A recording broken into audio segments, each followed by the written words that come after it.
Sekarang yang aneh, ada yang terlihat seperti terbuka, baik gitu, tapi ternyata hatinya berpenyakit. Nah, penyakitnya ini berbeda dengan penyakit-penyakit yang kufur tadi, penyakit-penyakit yang fasik tadi. Yang ini lebih kronis sifatnya, karena tidak nampak secara langsung dari perilaku. Kalau yang kufur nampak langsung dari perilaku. Ya, penyakitnya dari fahsya misalnya, muncul apa? Pornografi, nonton gambar-gambar yang tak bagus, video-video yang buruk, yang itu pornografi itu akan membawa kepada tingkat yang lebih serius.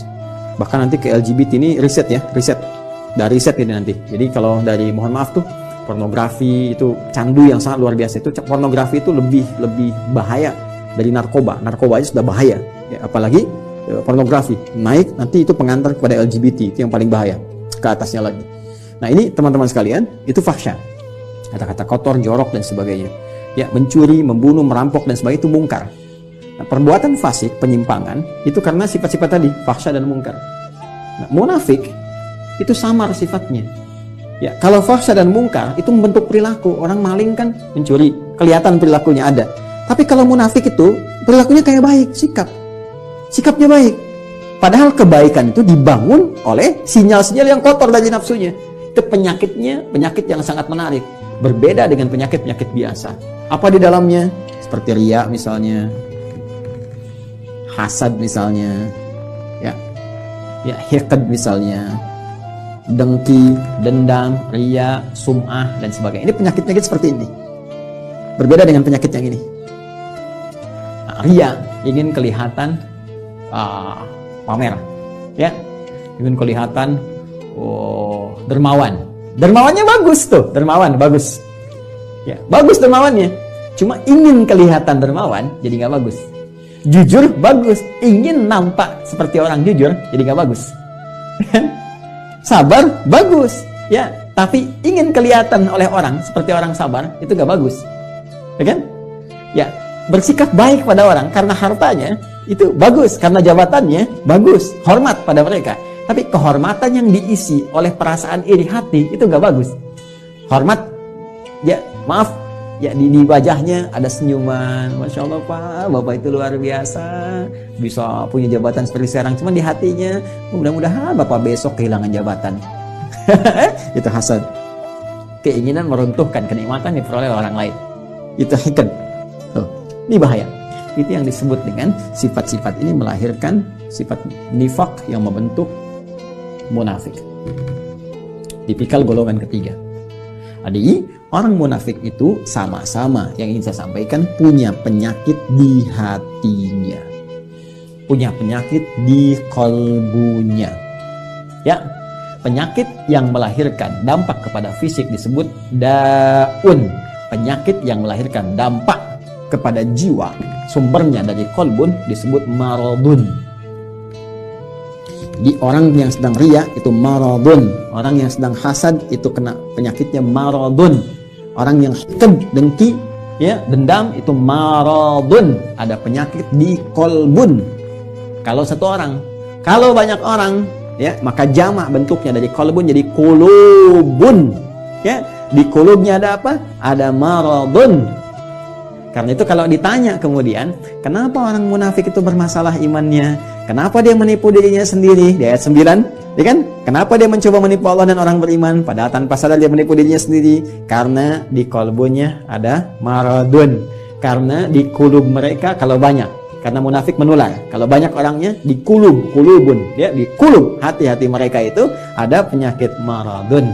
Maka dijawablah dari pemaparan ini, turunlah kemudian, perhatikan. Ya, pernyataan tegas dari Allah Subhanahu wa taala yang mendasari pemaparan yang telah diuraikan tadi, ayat 10. Fi qulubihim marad. Fi qulubihim maradun. Ini fi qulubihim marad. Yang paling menarik di ayat ke-10 ini, yang Allah tekankannya tuh yang ini, khabarnya. untuk menjawab pertanyaan di ayat 8-9 tadi. Ketika Anda bertanya, kenapa sih orang munafik ini imannya bermasalah? Ya, masalahnya apanya sebetulnya? Kan kelihatannya seperti orang baik. Di mana letak masalah di imannya? Maka Allah tekankan, hei, masalahnya di hatinya itu loh ada persoalan. Di jiwanya. Ada masalah besar di hatinya yang nggak sama seperti orang normal. Ini orang nggak normal, kelihatan baik tapi hatinya berpenyakit. Kan? Ini yang ingin ditekankan. Di persoalan utama orang munafik itu ada pada jiwanya. Ini kembali ke sini tadi nih.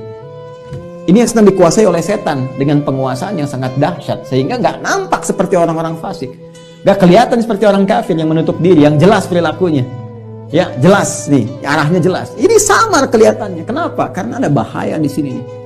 Dan bahayanya apa? Jenisnya. Anda bertanya lagi, apa ya Allah jahat? Jenisnya apa? Bahayanya apa? Penyakitnya bagaimana? Marad nih. Fi qulubihim marad. Nah, ini ada penyakit-penyakit samar yang nggak nampak secara langsung, nggak kelihatan. Ya, nggak kelihatan, tapi lewat perilaku itu bisa terdeteksi. Nanti yang bisa melihatnya adalah nilai-nilai keikhlasan. Benar nggak nih?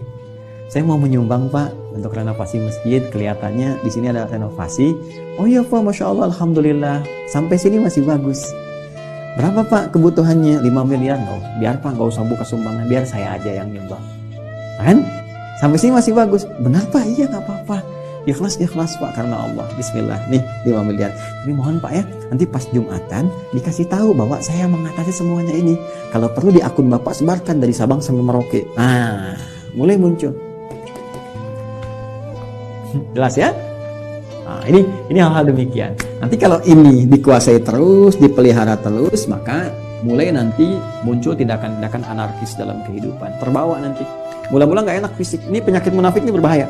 Marad itu lebih berbahaya daripada ya, pusing karena penyakit fisik, ya, telat makan, asam lambung naik, pusing dan sebagainya, itu obatnya obat fisik, dawa, minum sesuatu, ya, enak, nyaman, dah selesai. Tapi karena munafik, ini bahaya. Pusing karena ria, repot tuh. Obatnya nggak ada di rumah sakit.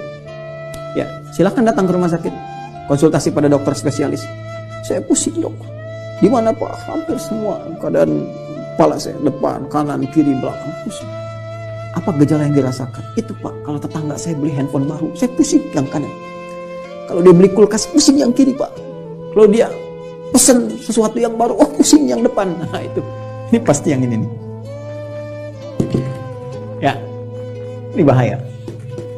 Fazadahumullahu marada. Kalau dia nggak taubat, terus dipelihara, dikoleksi, apalagi dihiasi oleh setan dengan hiasan-hiasan fata morgana, ya, nanti dapat ini loh, dapat itu loh, ya, terus dikemas seperti Abdullah bin Ubay bin Salul, ingin dapat kedudukan di Madinah, terus dia pura-pura, ya, beriman, ya, supaya dapat simpati, terus pakai pakaian seperti orang beriman, supaya dapat perhatian-perhatian, dekat dengan Nabi, tapi di belakang merencanakan hal buruk, ya. Anti terhadap Nabi, ya, mau bahkan mengeksekusi Nabi, bikin tempat makar kepada Nabi dan sebagainya, Masjid Dirar itu kan, dan seterusnya, sampai wafat dalam keadaan yang mengenaskan. Itu hidupnya kolokan, kan? Hidupnya sangat mengecewakan, bikin susah, tapi matinya begitu kolokan.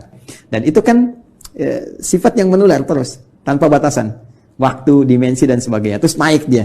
Makanya kalau ditemukan lagi kekinian misalnya, nah itu hati-hati. Ya, ini saya sampaikan sekali lagi untuk kehati-hatian ya. Bukan menghukumi satu dua pihak. Hati-hati cara membacanya jangan salah. Kalau salah baca berarti Anda pun sedang dikuasai oleh setan. Cepat ya.